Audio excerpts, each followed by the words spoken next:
Oyuzingu Zimian, sole proprietor of Void Cryometallurgies, was beside herself in glee. The female Turksis had discovered Goik's ploy quite early on, and had let the Nimian spy get comfortable, feeding him false information to report back. When she had her men strike, it had been a most glorious affair. The group of beings that posed as friends struck. They had severed important tendons, rendering the spy unable to move any of his limbs past the second joints. Once brought to her for questioning, he had been tortured for information, though gained nothing besides whom he worked for. Her respect for the men Goik had under his employ had risen, loath as she was to admit such a thing. Her methods had been precise. Impromptu needlework directly into large nerve clusters with an electrical charge to make them scream in agony without truly damaging them. Nearly wetware work, really. Despite a prolonged period of this, the man still would not talk, and so she had him killed, and sent Goik the head as proof that retaliation was coming. While she was not the strongest of the 5 major syndicates in Wokwu, she had the best information networks out of them, allowing her to deploy her limited funds and resources to maximum effectiveness, giving her the air of being strong. Her legitimate company, while quite profitable, was in a niche market and did not let her truly grow the way she had hoped or wanted. However, being so far from actual planetary system enforcement, let her give her men combat modifications and, due to her company, her ships had the best armor short of military, though her weapons and shielding systems were civilian grade. Currently she was eyeing the information in front of her. A human was on Wokwu, a skilled Prosthetist at that, and she was working for Goik for a paltry sum of credits. Such an advantage could not stand. Oyuzingu Ziman began to plan.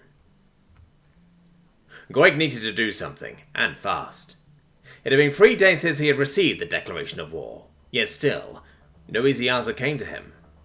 Planetary enforcement was breathing down his neck. Wokpu's System Revenue Services had taken a strong interest into his holdings. Whispers of syndicate alliances were being made against him. It was these thoughts that led him to make an offer that he hoped would give him an edge against the other rallying syndicates and even the enforcers. It was dangerous work, something he had to do himself with only Grindel.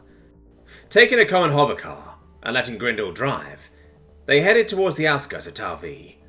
"Boss?" Grindel asked from the driver's seat, never having the vehicle set into automatic. "I respect you, really I do.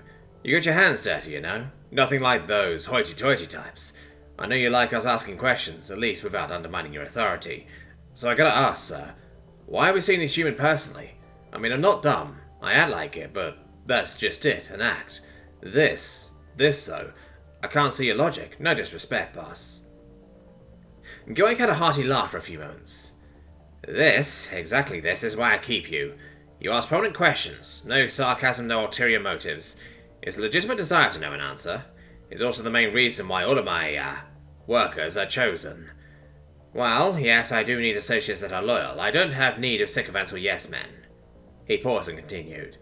Oh, I absolutely need this particular human.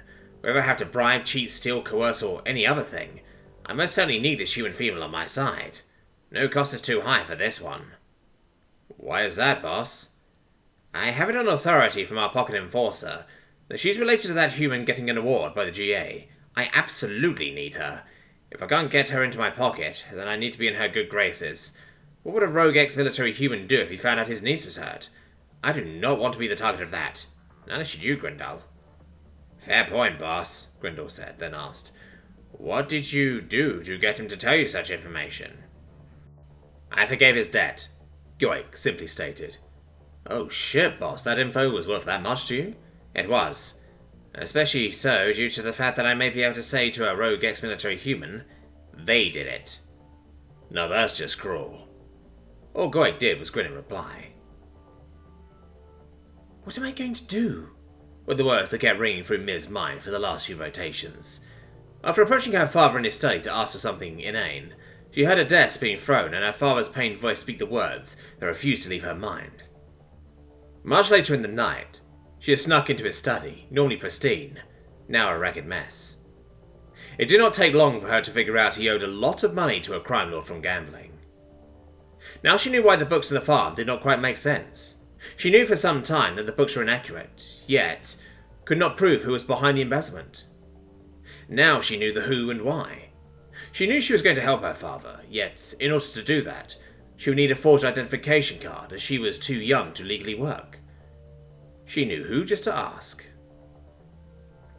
Rutak was sitting in a corner of the orbital elevator, nursing a headache and aching bones. Having had far more to drink than he had intended, and regretted opening a tab, he listened to the beats of his music on his oversized headphones, though the volume was at quite a reasonable level. Once arriving at the platform, he flashed his pass at the gate checkpoint, and continued on to the tram perpendicular to the high-speed rail system. Once on his rail line, he toggled the data provided by the infosphere. Human gets Galactic Alliance Combat Award. Dantrix 4 no longer contested. ODSTs, a human concept of war. Humans, the Hell Warders, a NOPED. Tower V Security Director cancels re-election plans. Walk-through outer system pirate attacks on the rise. Tal V wealthy businessman acquitted of all syndicate conspiracy charges. Seeing that there was nothing he did not already know nor care to look further into, he continued on to his job on the ring. "You're late." Yes, I know," Rutak said, hiding his grimace as he put his safety equipment on in a hurry. "I met a particular human female doing prosthetic work. Here's her card, you're welcome." Ignoring his overseer, he went to his station and saw that work was piled up. That's right, the Gen 2 power contract is due," he said to himself, starting up his part of production. It was going to be a long shift. Hal watched his husband leave through the commercial first-class gate of the Talvi spaceport. Hal was in civilian garb so as not to alert anyone to his presence. His acute awareness let him know that multitudes of minor law-breaking was going on. A mixed-species couple filming lewd acts when they thought no one was looking. A tired traveller putting something into a vaporizer and hiding it quickly. Someone taking an assortment of pills in a back corner. Such things were beneath him, especially right now. His concern was getting his lover onto first class quietly and without suspicion. He had been given clearance to bring a small firearm aboard the spacecraft, due to whom he was married to. After much tears and hugs, the two had parted ways for the time being. It was going to be a long time before Hal saw his husband again. Selena Thomas was smiling as she sent off more vidmails, mostly to her mother and her uncle. While it would still yet be more time before she started to receive replies, it felt good to let them know what was going on with her life. The one to her mother was much more personal and filled with a much more detailed tale of her time with Rutak. She was interrupted by a chime at her door. Signing off from the vidmail, she sent it, and then went to her front door from the workshop. Opening it, she found a most peculiar Mipops, and the biggest, toughest Nimian male she had ever seen. "Madam Thomas," York asked, "might we come in? I have much I would like to discuss with you."